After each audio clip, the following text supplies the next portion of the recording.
What's up, guys? Welcome back. My name is Estevan Vega. I am the author of Arson and the Arson Saga. This is day 3, April 19th, 2020. And if you made it this far, you've already made it through chapters 1 through 4. We are here today to read chapters 5 and 6. And I'm really stoked that you're back. You guys made it past the weird, awkward chapter 4, which had many middle school teachers angry at me. So you guys are the brave ones. Thanks for sticking it out. Thanks for coming back, and enjoy chapter 5. The door was still locked when Arson woke up. Nervously, his hands shook and began to sweat. Hard to believe it had been 2 days. Hunger warned his body of its need to eat. It would be so easy, Arson pondered, to melt the handle, burn everything, not just the room that held him prisoner, but the whole damned house. "Are you awake, love?" Grandma asked.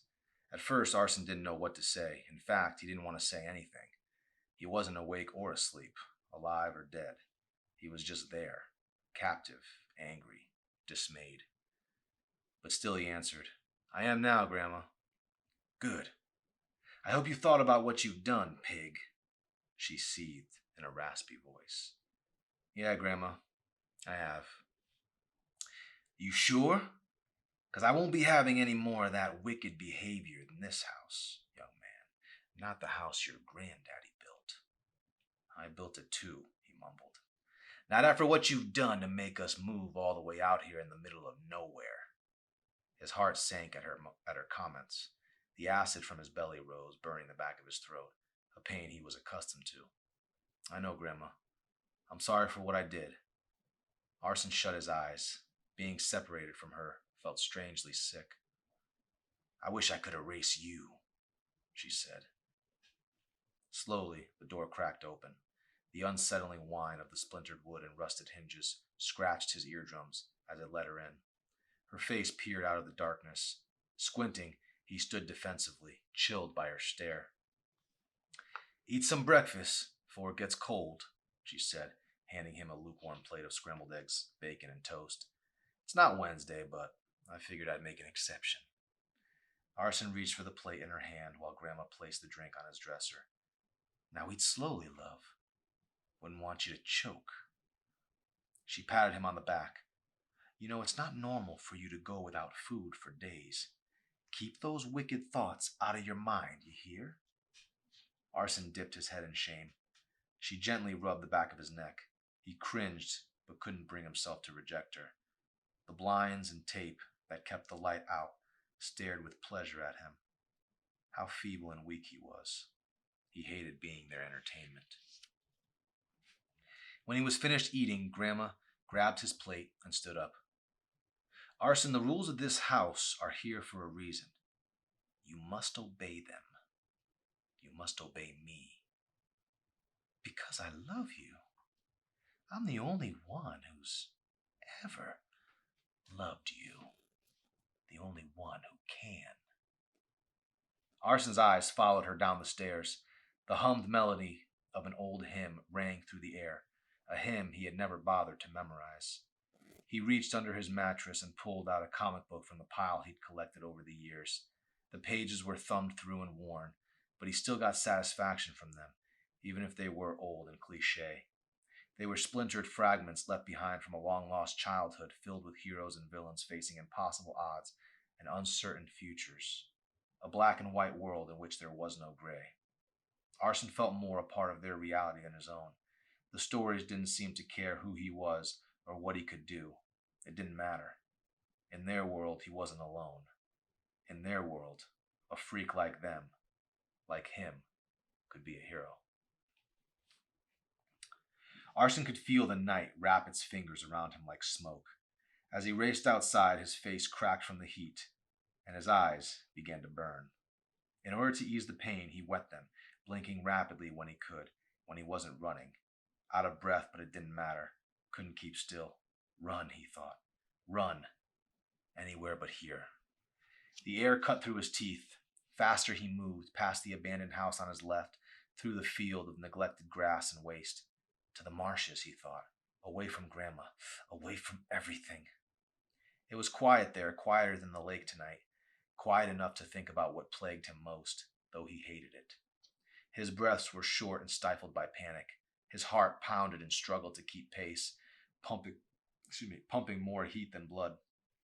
He moaned, praying it would stop, but the anger only grew.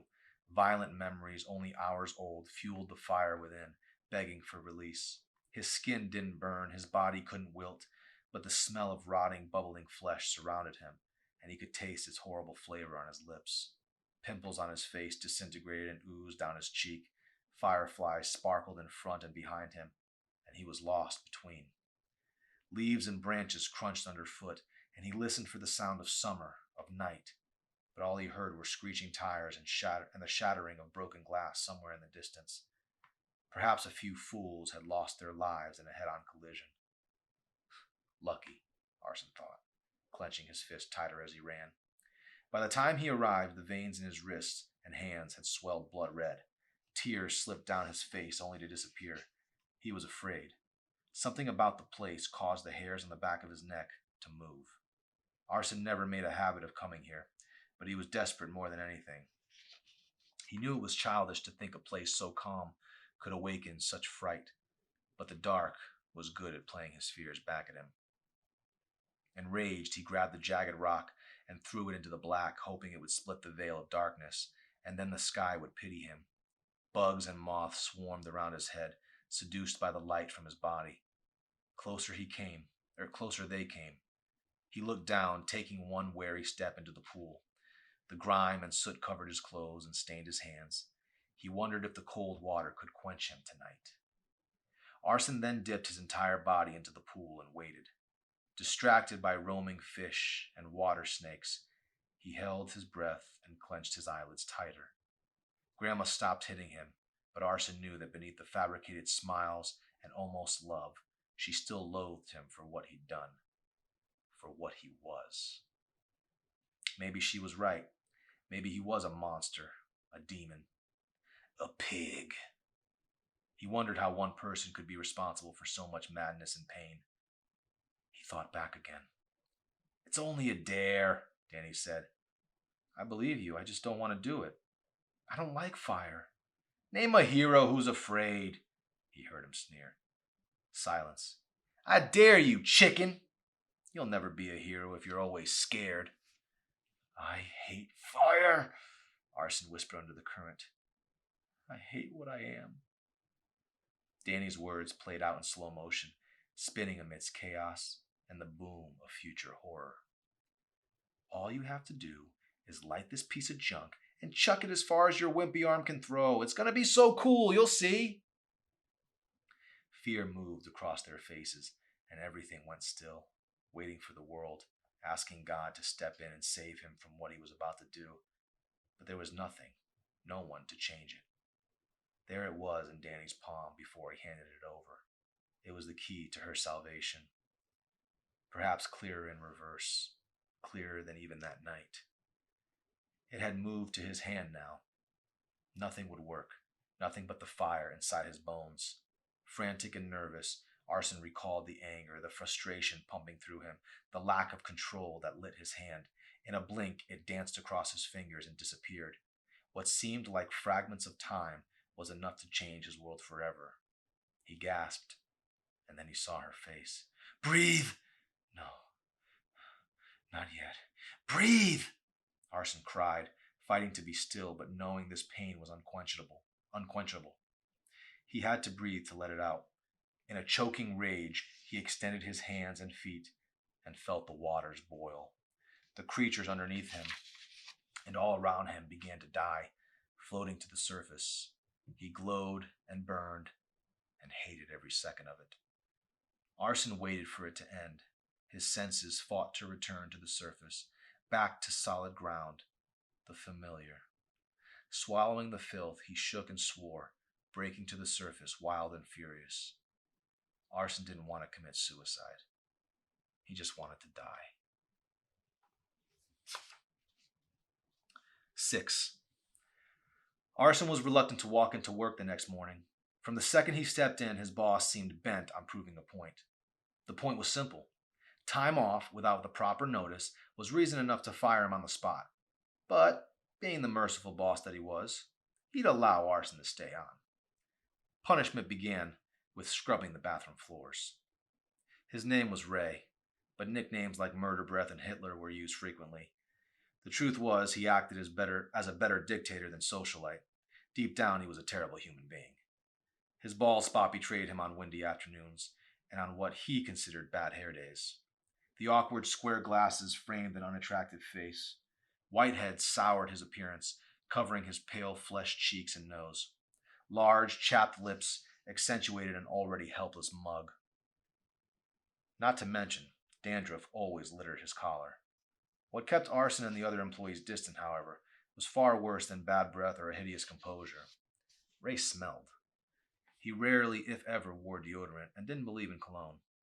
Nevertheless, Ray thought that he walked on air. Because his brother owned the ice cream parlor, he took it upon himself to be the world's easiest person to despise. And he enjoyed it, too. "I want the entire stockroom emptied and shelved," Ray demanded after Arson put away the mop. The invisible murderous mist of Ray's breath invoked obedience. His boss glanced down at his clipboard, checking off the list Arson assumed was created during his backroom hours, which, according to Chelsea, his co-worker, Ray spent cruising adult websites.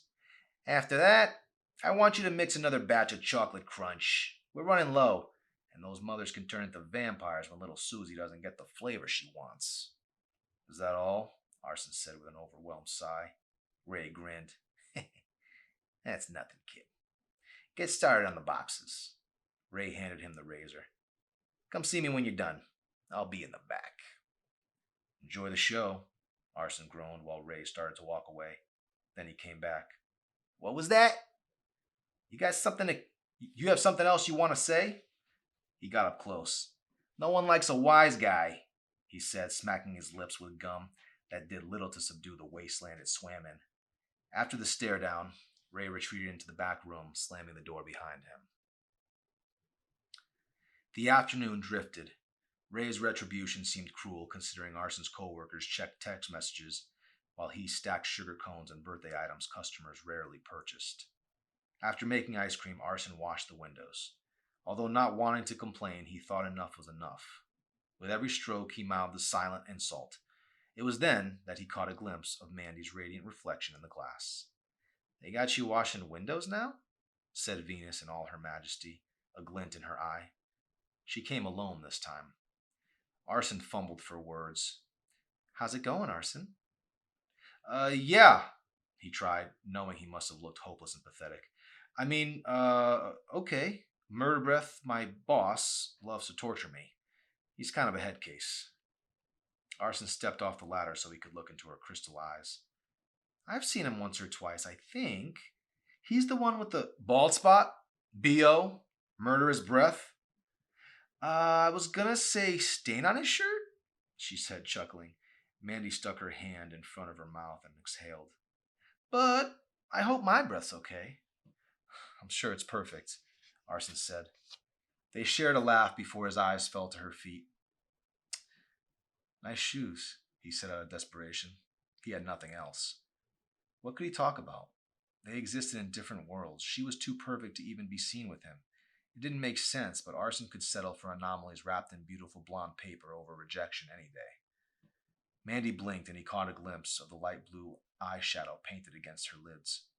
"Thanks," she replied, almost brushing it off entirely. Most of the time people don't notice my shoes. Guys, I mean. So, I'm curious now, Arson. Just how mean is this boss of yours?" "It would take way too long to go into it." "Sounds like a total drag." "Yeah, so, what are you doing here?" Arson said, fumbling over his words. "Not that I don't like your company, it's just this is like your third time in a week. You must really like ice cream." Mandy squinted and smiled. "I was just in the area. I mean, this place is right on Main Street. Hard to miss if you're driving by. Anyways, something's been bugging me." The wind stirred, tossing her golden layers toward the center of her face. He swore they were made of rays of sunlight. "Really? What is it?" She took a moment to ask. "Is it true?" The ambiguity isn't really helping. What are you talking about? Mandy whispered. Is it true you start fires? Arson froze, suddenly avoiding eye contact altogether. It made perfect sense now. The unexpected visits, the flirting, that mesmerizing smile. I have no idea what you're talking about.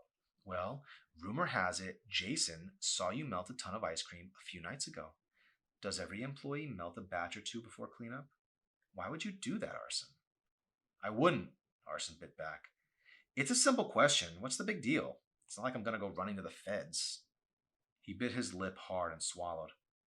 It's ridiculous. I don't even like fire. Anyways, Jason and Chelsea love to make up stories. They find some kind of sick pleasure in screwing with me. He faked a bashful smile, hands starting to sweat. Don't be such a martyr. It's not a bad thing. You like to play with fire.